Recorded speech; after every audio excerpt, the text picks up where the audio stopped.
അടക്കം കഴിഞ്ഞ് അടുത്ത ദിവസം രാവിലെ സുധനളിയന് കൊടുക്കാൻ. ആ എനിക്ക് തന്നെ. മരിക്കുന്നതിൻ്റെ അന്ന് കുറിപ്പേട്ട വീട്ടിലേപ്പിച്ചിട്ട് പോയി കത്തുകളാന്നേ. ഞാൻ ഉണ്ടായില്ല.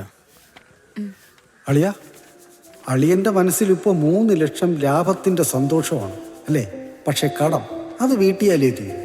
എൻ്റെ കാശിന് പകരമായിട്ട് അളിയൻ്റെ സെക്യൂരിറ്റിക്കാരെ 16 ദിവസത്തേക്ക് വീട്ടിൽ പോസ്റ്റ് ചെയ്യണം. ഗിരീഷ് കള്ളു കുടിക്കാൻ പുറത്ത് ചാടാൻ സാധ്യതയുണ്ട്. 16 ദിവസത്തേക്ക് അളിയന് ചിലവാകുന്ന കാശ് കഴിഞ്ഞ് ബാക്കി അനുവിനെ ഏൽപ്പിക്കണം. അല്ലെങ്കിൽ ആത്മാവിൻ്റെ ശാപം ഉറപ്പാണ്. എൻ്റെ ടീമിനെ ഞാൻ ഇറക്കും, പക്ഷേ കാശി അമ്മുക്കോളിയാണ്. അങ്ങനെ ആത്മാവിന് വലിയ സന്തോഷത്തിൻ്റെ ആവശ്യമൊന്നുമില്ല. നിന്റെ അച്ഛൻ്റെ ഓരോരോ കാര്യങ്ങളെ മരിക്കുന്നതിൻ്റെ അന്ന് രാവിലെ 1 ലക്ഷം രൂപ എൻ്റെ അക്കൗണ്ടിൽ ഇട്ടുന്നു. ഞാൻ അറിഞ്ഞില്ല. പക്ഷെ കാശ് എന്തിനാന്ന് ഈ കത്തിൽ പറഞ്ഞിട്ടുണ്ട്. 16 അടിയന്തരം വരെ എൻ്റെ സെക്യൂരിറ്റി ടീം ഇവിടെ തന്നെ ഉണ്ടാവും. ടീമോ? എന്തിന്? ആ, ഗിരീഷ് പുറത്തു പോകാതിരിക്കാൻ അളിയൻ്റെ വക ലോക്ക്. അതൊക്കെ ഇത്തിരി ഓവറല്ലേ? നിന്റെ അച്ഛൻ മരിച്ച പിന്നെ ഭയങ്കര ഓവറാ. ഡെയിലി കത്ത്, ഇപ്പതായി കാശ്. എനിക്കിത് ചെയ്തേ പറ്റൂ. ആത്മാവിന്റെ ആഗ്രഹമാണ്. അല്ല, ഇപ്പം കാശ് നമുക്കിപ്പോ തിരിച്ചു കൊടുക്കാൻ പറ്റില്ലല്ലോ. അതുകൊണ്ട് എന്റെ ടീം ഇന്ന് തന്നെ ഇറങ്ങും. സെക്യൂരിറ്റിയോ? ഗിരീഷേട്ടൻ ചോദിച്ചാൽ എന്തു പറയുമെന്ന് ആലോചിച്ചിട്ടാ. നീ അതൊന്നും ആലോചിക്കണ്ട. എല്ലാം അവൻ കാരണമല്ലേ. അവന്റെ സ്വഭാവം അച്ഛനെ നന്നായിട്ട് അറിയുന്നത് കൊണ്ടാ ഇതൊക്കെ ചെയ്യിപ്പിക്കുന്നത്. എണീറ്റില്ലേ? ഇന്നലെ രാത്രി ഉറങ്ങിയിട്ടില്ല. വെളുപ്പിനെ ഉറങ്ങിയത്. ഉറങ്ങട്ടെ. നിങ്ങൾ ശരിക്കും പോലീസാണോ കള്ളനാണോ? നിനക്ക് എന്നെ കണ്ടിട്ട് എന്താ തോന്നുന്നത്? കാര്യം എന്താന്ന് വെച്ചാ പറ. എനിക്ക് കള്ളനായിട്ടാ തോന്നുന്നേ. കുറുപ്പേട്ടന്റെ കയ്യിൽ നിന്ന് മേടിച്ച ആ കാശേ ആരും അറിഞ്ഞില്ലാന്ന് കരുതി തിരിച്ചു കൊടുക്കാതിരിക്കാനൊന്നും പറ്റില്ല. കൊടുക്കണം. നീ ആരാ? ഹരിചന്ദ്രന്റെ പെങ്ങളോ? അതിന് അജയന്റെ പെങ്ങളായാലും മതി. ആ നാറിയുടെ പേര് മാത്രം എന്നോട് പറയരുത്. കുടുംബസ്നേഹമില്ലാത്ത നിന്നെ പോലെ എടുത്തിയ കെട്ടിയതാ ഞാൻ ചെയ്ത തെറ്റ്. മേടിച്ചാ തിരിച്ചു കൊടുക്കാത്ത ആളെ കെട്ടിയതാ എന്റെ തെറ്റ്. ആവേശം മൂത്ത് വിളങ്ങാനും ചെന്ന് ഇനി അനുവിനോട് പറയൂ.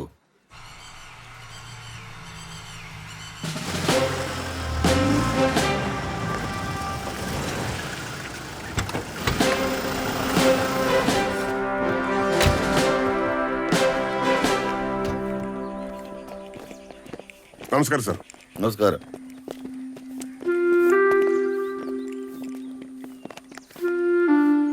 മിഷൻ 16. ഇനിയുള്ള 16 ദിവസങ്ങൾ ഈ വീടും പരിസരവും നിങ്ങളുടെ സെക്യൂരിറ്റിയിലായിരിക്കും. എന്താണ് പ്രശ്നം സാർ? ആക്രമണ സാധ്യത വല്ലതും? ആക്രമണ സാധ്യത ഉണ്ട്. പുറത്തു നിന്നല്ല, അകത്തൊരുത്തനുണ്ട്. അവൻ ഏത് സമയത്തും ആക്രമിച്ചേക്കാം. 1 ആൽക്കഹോളിക് പേഷ്യന്റ്. ആരാണ് അയാൾ? ചെക്കൻ എന്റെ ഒരു മരുമോനാണ്. ഉള്ള കാര്യം പറയാം. നല്ല പൂര അടിയായിരുന്നു. ഇനി അടിച്ച കാഞ്ഞു തീയിൽ വെക്കാൻ പരുവത്തിലായിരിക്കുക. അവനെങ്ങാനും പുറത്തിയാടാൻ ശ്രമിച്ചാൽ അവനെ തൂക്കിയെടുത്ത് അകത്തിടണം. അതാണ് നിങ്ങളുടെ ഡ്യൂട്ടി. Okay sir. ഇതെന്താണ് പട്ടാളക്കാരൊക്കെ? മിലിറ്ററി സാധനം എന്തെങ്കിലും കിട്ടോ? അത് സെക്യൂരിറ്റി ആടോ. സെക്യൂരിറ്റിയാ? ഇതെന്റെ സഹോദരിയുടെ വീടായതുകൊണ്ട് സദാചാരത്തെ കുറിച്ച് 2 വാക്ക്. അടുത്ത് മാന്യമായി താമസിക്കുന്ന കുടുംബങ്ങളുണ്ട്. അവിടെയുള്ള സ്ത്രീകളുടെ വിശേഷം അന്വേഷിച്ചു പോകരുത്. പിന്നെ ഇവിടെ വരുന്ന സ്ത്രീകളുടെ ഫോൺ നമ്പർ ചോദിക്കാനും പാടില്ല. ഇല്ല സർ, അതൊക്കെ നിർത്തി. വിശ്വസിച്ചു? Then start your duty with dedication and discipline.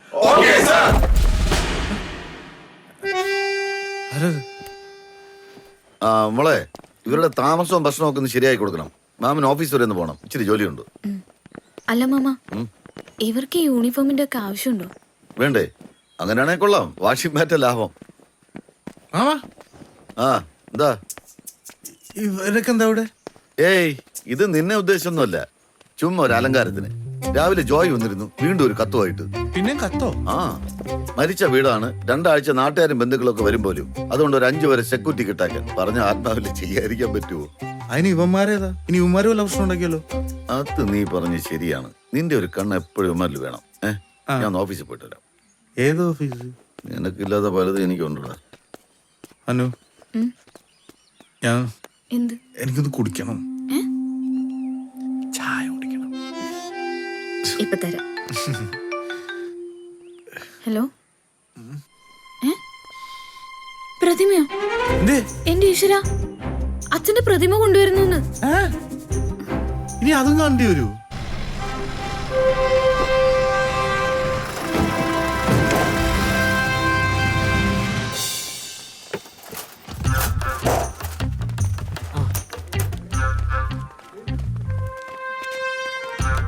കുറുപ്പേട്ടൻ എങ്ങനെയുണ്ട്? അസലായിട്ടുണ്ട്.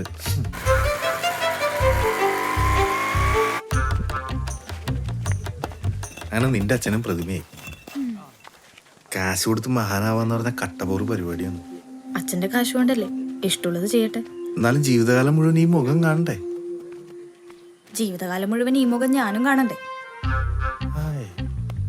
നിന്റെ അച്ഛൻ്റെ സ്റ്റാച്യു ഞാൻ വിട്ട്.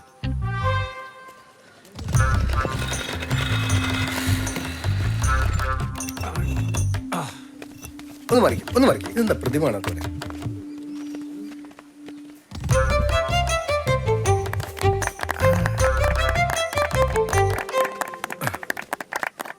അഭിവാദ്യങ്ങൾ. എന്തുട്ട് ഇവന്മാരെന്തൊക്കെയാണ്? ടീച്ചറെ, കൃഷ്ണേട്ടനാ ഇതിന്റെ ശില്പി. നമസ്കാരം. കുറുപ്പേട്ടൻ പുള്ളിയെ സഹായിക്കാൻ വേണ്ടിയാ ഈ പ്രതിമയുടെ പണി ഏൽപ്പിച്ചു. കുറുപ്പേട്ടൻ്റെ വലിയ മനസ്സ്. ഇതിപ്പോ ഇവിടെ ആക്കേണ്ട കാര്യം അപ്പുറത്തെങ്ങനെ വെച്ചാ പോരെ? എടാ, കുടിച്ചു മരിച്ചവർക്കൊരു രക്തസാക്ഷിയായി, കുടിച്ചു മരിക്കാൻ പോകുന്നവർക്കൊരു പ്രകാശമായി കുറുപ്പേട്ടൻ ഇവിടെ വേണം. നിങ്ങളൊക്കെ കൂടി വീട് പിടിച്ച് അമ്പലമാക്കുവോ? നീ എങ്ങനെ വേണേലും കണ്ടു. എന്നാ പിന്നെ ഒരു ഭണ്ടാരം കൂടി ഒക്കെ പണിക്ക് പോകാതെ എനിക്കും ജീവിക്കാലോ. ഈ എനിക്ക് നിന്നോട് തർക്കിക്കാൻ വയ്യ. ഒരു കാര്യം കൂടി പറയാനുണ്ട്. കുറുപ്പേട്ടൻ പൈസയൊക്കെ തന്നിരുന്നു. പക്ഷേ ചെയ്തു വന്നപ്പോൾ കുറച്ച് അധികം ചെലവായി. എത്രയാ? ഒരു 12,000 രൂപ. അത് ഞാൻ തന്നേക്കാം. വളരെ ഉപകാരം.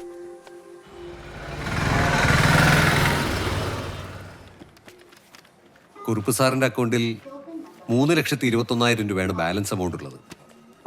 അത്രേ ഉള്ളൂ? യെസ്, വൈഫാണ് നോമിനി. എപ്പോൾ വന്നാലും ബാലൻസ് എമൗണ്ട് വിഡ്രോ ചെയ്യും.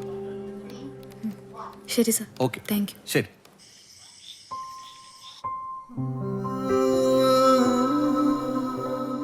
ഞാൻ മരിച്ചത് നന്നായിടോ.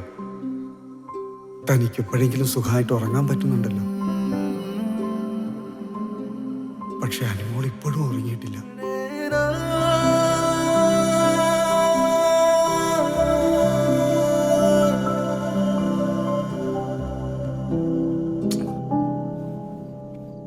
നീ ഉറങ്ങണല്ലേ?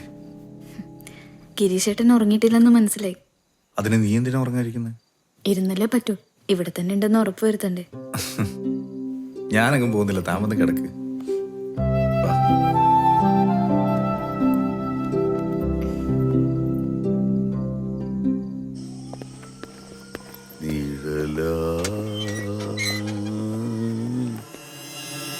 അടിയൻ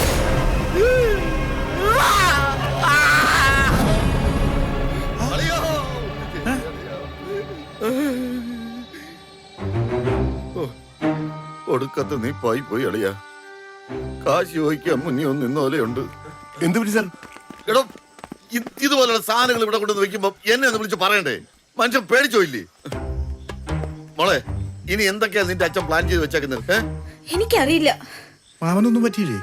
മാമന്റെ പുക കാണേണ്ടതായിരുന്നു. എങ്ങനെ രക്ഷപ്പെട്ട? മിസ്, ഇതെന്നെ പൂട്ടിയന്റെ ചിരിയാണ്.